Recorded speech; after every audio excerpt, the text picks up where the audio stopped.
Hello, NASA.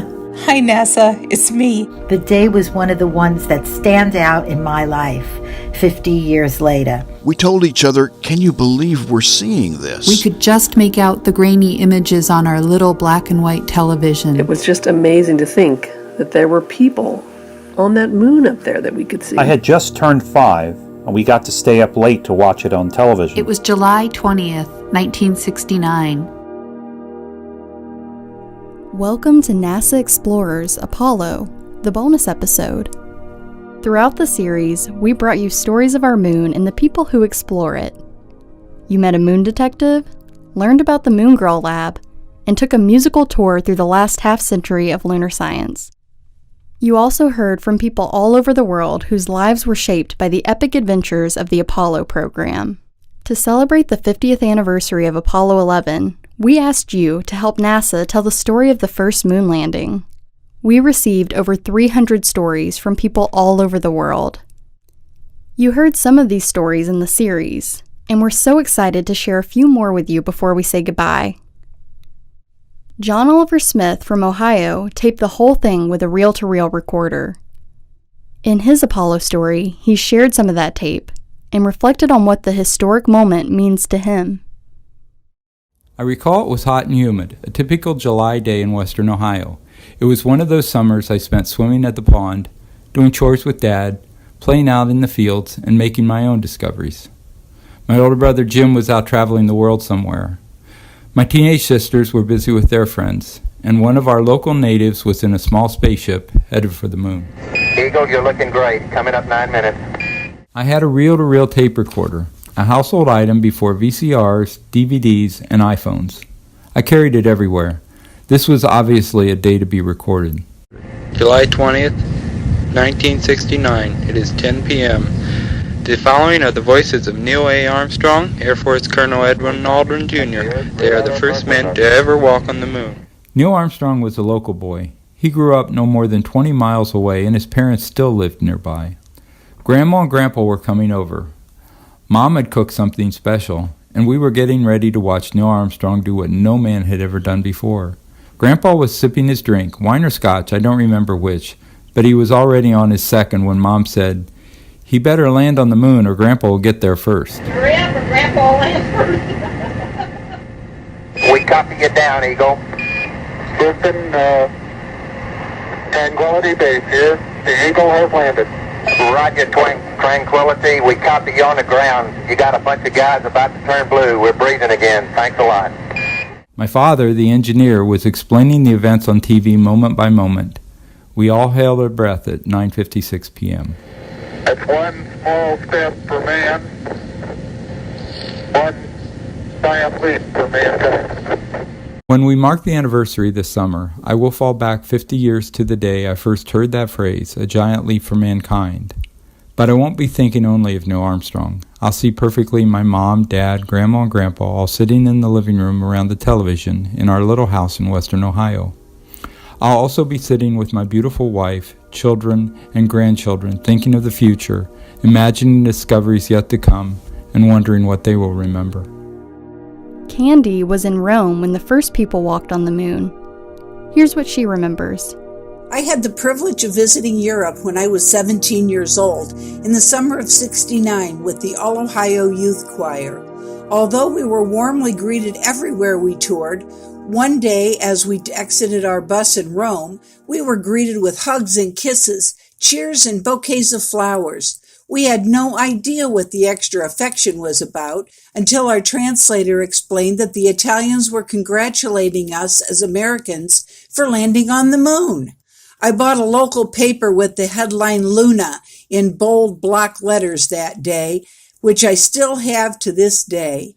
And I remember the excitement and pride in the American spirit and the worldwide community cordiality with our success, which was success for mankind. Congrats, fellow Americans and the whole world on the 50th anniversary of the moon landing. Whenever Richie from Washington thinks of Apollo, he thinks of his grandfather and a special moment they shared together. While they watched the moon landing, Richie's grandpa said something Richie would never forget. In 1969, July, I was 13 years old. We were on vacation at my grandparents' house in rural Nebraska. My grandfather was in his early 80s, I believe, at the time. And we sat and watched on their black and white TV the launch of Apollo 11.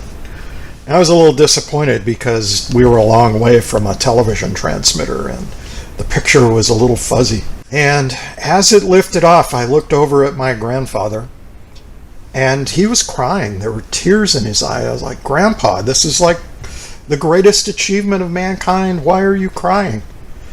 And he paused a moment and looked at me and said, "When I came to Nebraska, it was in a covered wagon." I kind of shrugged and didn't quite get it at the time. A few days later, when the landing happened, we were back home in Chicago.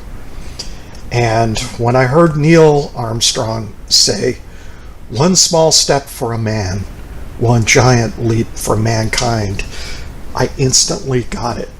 During my grandfather's lifetime, the practical automobile was invented and perfected. Aviation was invented and perfected. Space science, rocketry, computers, all of that. And here he was, after seeing all that, watching human beings take off to go to the moon. Whenever I think of Apollo 11, I think of my grandfather as a child, riding in the back of a covered wagon going to Nebraska to a kind of an uncertain future homesteading. And I kind of wonder, when will we go back? When will we get a chance to homestead? Hopefully soon. Our next story comes to us from Ellen, who lives in California. She remembers trying to find the Apollo 11 crew in the night sky as a little girl. Do I remember the moon landing? You bet I do. Mom was always a big fan of the space program, so we were all glued to our television that day. Mind you, this is a television that only got 3 channels, so I'm grateful that we were able to watch. It was quite fuzzy, but it was so exciting. And me, being young, I immediately went outside with a pair of binoculars to stare at the moon to see if I could see Neil Armstrong walking on the moon. You know, when you're young, anything is possible. I know it sounds silly, but it was very exciting. I am so proud that we were able to do that. NASA, thanks to you. You all got the job done. You pulled off the big one. Thanks again.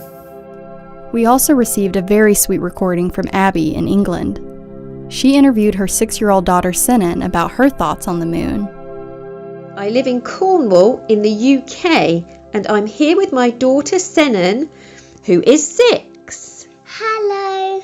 So Sinan, what do you think it would be like to see humans walk on the moon again? Exciting. Why do you think that? Because it makes me feel like I'm on the moon. Wow, that is exciting, isn't it? Yeah. And when you think about the moon, what do you think about? I think it's a big block of cheese. And Sinan, what do you want to know about the moon? How it floats in the air.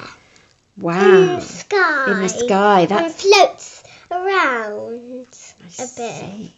Is there anything else you want to say about the moon? How the sun comes up and where does the moon go? Wow. Thank you, Sinan. Bye. Thank you, Sinan and Abby. And thank you to everyone who's helped us tell the Apollo story so far. The stories you sent in surprised and delighted us. They're a reminder that our history is a shared history, and that exploration brings us together. If you have a story you'd like to share, it's not too late. We'll be collecting stories throughout the year, sharing them on social media, and adding them to the NASA archives. Check out nasa.gov/Apollo stories to learn how to get involved.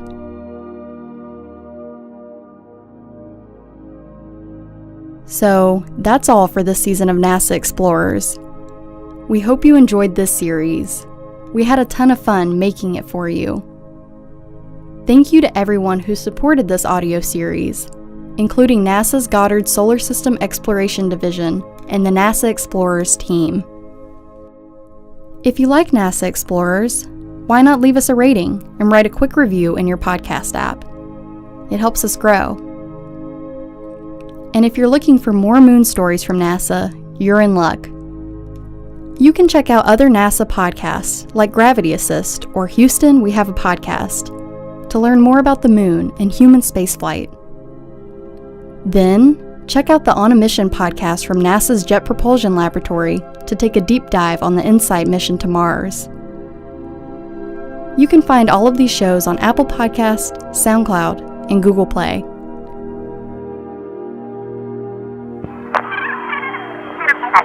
Tape recorder's running, right? I remember feeling both excited and scared. It was just the most exciting thing that ever happened. I remember huddling around a very small black and white TV screen. I was the kid in school with the 3-foot Saturn V model rocket. This was the culmination of what was, to me, literally a lifelong effort. It's one small step for man. One small step for a man, one giant leap for mankind.